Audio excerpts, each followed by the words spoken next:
हमारे solar system में 200 से ज्यादा मून्स हैं। गैनीमेड जो हमारे सोलर सिस्टम का सबसे बड़ा मून है, टाइटन दूसरा, कैलिस्टो तीसरा और आईओ चौथा मून है। आईओ हमारे सोलर सिस्टम का वाहिद ऐसा मून है जो सूरज से इतनी ज्यादा दूर होने की वजह से यहाँ पर हर एक सेकंड में 400 से ज्यादा ज्वालामुखी फटते हैं। लेकिन कैसे?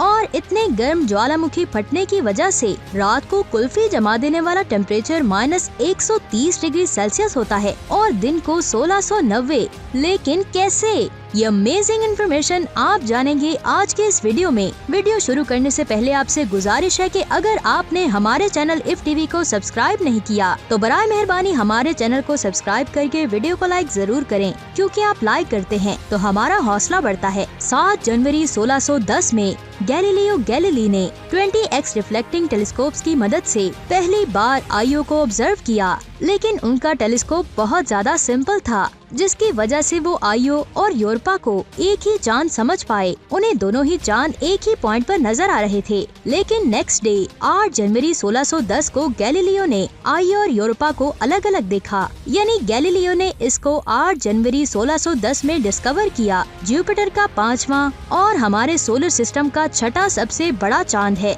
ये हमारे चांद से 5% ज्यादा बड़ा है और इसका साइज हमारी जमीन के मुकाबले में 28% है। कई सालों तक टेक्नोलॉजी ना होते हुए ये चांद हमारे लिए एक मिस्ट्री बना रहा, लेकिन 1979 में वॉयेजर 1 वो पहला स्पेसक्राफ्ट था जिसने इस चांद को फ्लाई बाय किया। उसके बाद वॉयेजर 2 और गैलीलियो स्पेसक्राफ्ट ने इसे फ्लाई बाय किया और फिर सन 2000 में कैसिनी ने और 2007 में न्यू हॉरिजॉन स्पेसक्राफ्ट ने इसकी स्टडी की और 2017 में जूनो स्पेसक्राफ्ट ने इसे फ्लाई बाय किया था। इसके बाद हबल स्पेस टेलीस्कोप की मदद से भी हमने इस मून के बारे में बहुत कुछ जाना। ये जुपिटर से 3.5 लाख किलोमीटर दूर है और ये जुपिटर का एक चक्कर 42 घंटों में कंप्लीट करता है। यहाँ मैं आपको बता दूं कि जितनी देर में यूरोपा जुपिटर का एक चक्कर पूरा करता है, वहीं आईओ उतनी देर में जुपिटर के 2 चक्कर कंप्लीट करता है। जैसे हमारा चांद हमारी जमीन से टाइटली लॉक्ड है, उसी तरह जुपिटर के इतने ज्यादा करीब होने की वजह से आईओ भी जुपिटर से टाइटली लॉक्ड है। अगर आप टाइडल लॉकिंग के बारे में नहीं जानते तो इस वीडियो को देखें, लिंक आपको नीचे डिस्क्रिप्शन में मिल जाएगा। टाइडल लॉकिंग में आईओ की एक साइड हमेशा जुपिटर की तरफ रहती है और दूसरी साइड जुपिटर की दूसरी तरफ। साइंसदानों के मुताबिक जब जुपिटर और इसके मून्स की फॉर्मेशन हुई थी, तब इस एरिया में बहुत ज्यादा मिकदार में बर्फ मौजूद थी, जिसका सबसे बड़ा सबूत यूरोपा है,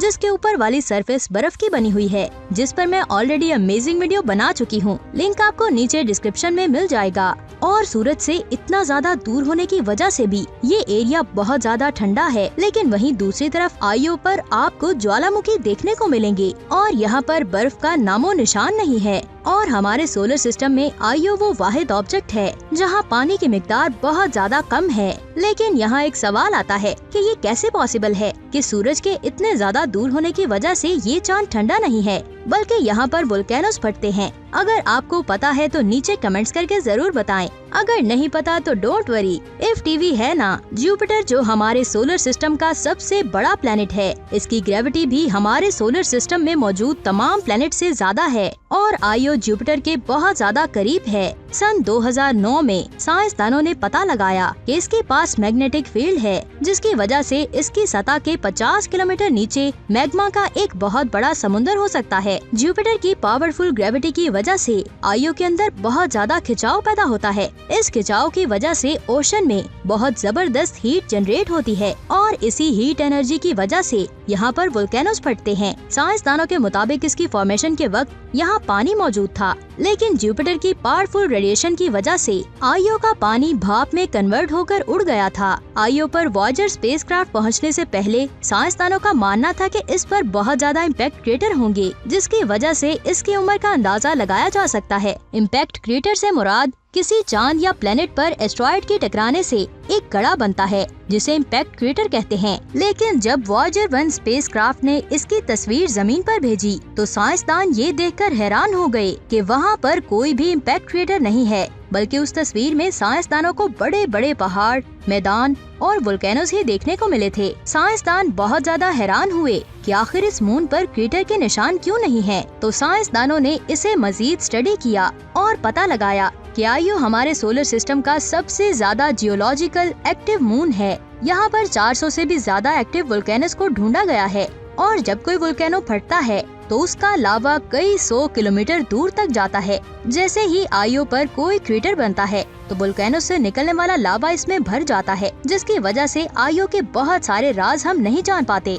आईओ के वोल्केनोस हमारी जमीन पर मौजूद वोल्केनोस के निस्बत 100 गुना ज्यादा लावा रिलीज करते हैं। ये लावा इतना ज्यादा होता है कि यहाँ पर लॉकी पीट्रा नाम का एक गड़ा है जिसका साइज 204 किलोमीटर है और ये सारे का सारा लावे से भरा हुआ है। जब आप आईओ को टेलीस्कोप की मदद से देखेंगे तो ये आपको रंगीन नजर आता है, क्योंकि वोल्केनोस से जब लावा निकलता है तो इसमें सिलिकेट, सल्फर डाइऑक्साइड के पार्टिकल्स मौजूद होते हैं जो इसके सरफेस को रंगीन बनाते हैं। अगर आप आईओ को गौर से देखेंगे तो आपको ग्रे, येलो और ग्रीन कलर के निशान नजर आएंगे। ये निशान जुपिटर की पावरफुल रेडिएशंस की वजह से बने हैं। इसके अलावा इस पर 100 से लेकर 150 तक माउंटेन्स मौजूद हैं जिनकी ऊंचाई 6 किलोमीटर है।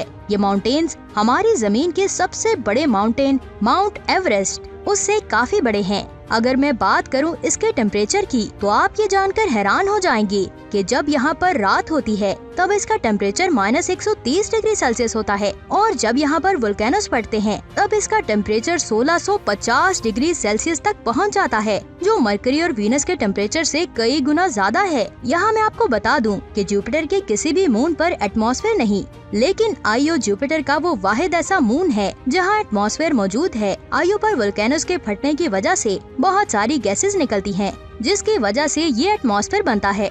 इसके एटमॉस्फेयर में सल्फर डाइऑक्साइड की मौजूदगी की वजह से यहाँ पर आयोनिज्ड पार्टिकल्स काफी ज्यादा मिकदार में मौजूद हैं, जो इसकी मैग्नेटिक फील्ड की वजह से बनते हैं। इस मैग्नेटिक फील्ड की वजह से यहाँ पर बहुत खतरनाक स्टॉर्म्स आते हैं और इसी मैग्नेटिक फील्ड की वजह से आईओ के सरफेस से हर एक सेकंड में करीब 1 टन मटेरियल स्पेस में उड़ता रहता है, जिसकी वजह से इसके चारों तरफ रेडिएशंस का एक क्लाउड बन जाता है जिसे हम प्लाज्मा टूअर्स कहते हैं। और यहाँ मैं आपको बता दूं कि आईओ पर सल्फर स्नो की बारिश होती है। इसके एटमॉस्फेयर में सल्फर डाइऑक्साइड और हाइड्रोजन सल्फाइड की मौजूदगी की वजह से ये सल्फर स्नो के क्लाउड्स में बनती है। हर दिन सिर्फ 2 घंटों के लिए आईओ जुपिटर के शैडो में रहता है। इन 2 घंटों में सूरज की रोशनी आईओ पर नहीं आ पाती और यहाँ का टेम्परेचर तेजी से नीचे गिरने लगता है, जिसकी वजह से सल्फर क्लाउड्स स्नो बनकर बरसते हैं और वोल्केनो से निकलने वाली गैसेस भी इसके एटमॉस्फेयर में फ्रीज होकर बर्फ बनकर बरसती हैं। लेकिन जैसे ही 2 घंटे खत्म होते हैं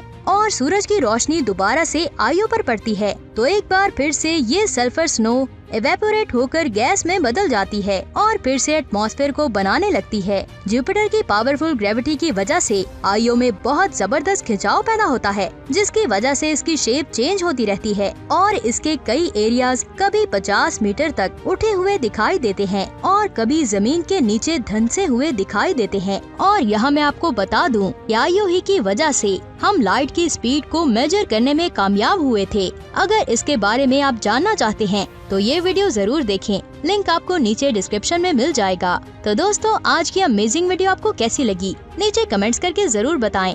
और जेम्स वेब स्पेस टेलीस्कोप बहुत ही जल्द वीडियो आ रही है। देखने के लिए हमारे चैनल इफ टीवी को सब्सक्राइब करके बेल आइकन को प्रेस करें ताकि नई आने वाली वीडियोस के नोटिफिकेशन आपको मिल सके। अपना बहुत सारा ख्याल रखिएगा। खुदा हाफिज।